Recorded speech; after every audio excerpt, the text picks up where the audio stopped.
Žlivec.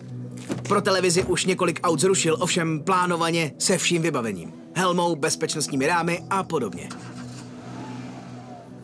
Tady ale ne.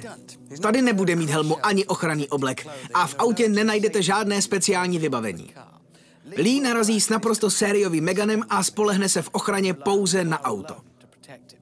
Stejně jako vy. V žádném pořadu se nic podobného nikdy nedělalo, ale Megan je malý rodinný hatch, tisíce jich budou jezdit, všechny s výkřiky o vlastní bezpečnosti. Tak se Renaultu a jeho výbavě podíváme na zoubek.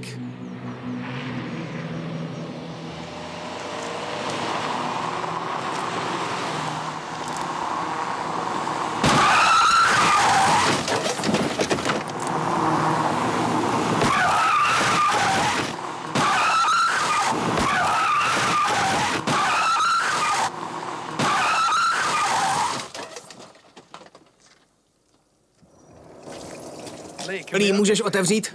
Dveře se dají otevřít. Jak je ti? Dobře, jen je tu trochu teplo. Jo? A jak se cítíš? Kolik jsi jel v okamžiku nárazu? Když jsem se díval, kolem 50. 50, možná trochu víc.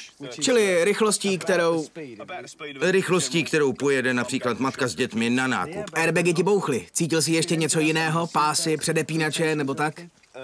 Jsem rád, že jsem si před tímhle pokusem došel na záchod, protože mě pásy stáhly dost natvrdo, zvlášť pás pod břichem byl hodně ostrý. Cítil jsem to docela dost. I teď je hodně nepohodlné tady sedět. Slyšel jsem prasknutí. Možná trochu hlasitější, než jsem si původně představoval. Máme ti pomoct ven? Chceš vystoupit? Ani ne, myslím, že to zvládnu sám. Protože si to zvládnul, měl by se podívat i na předek auta. Dveře jsou v pořádku, zůstaly celé. Odsud se zdá, že to není tak zlé.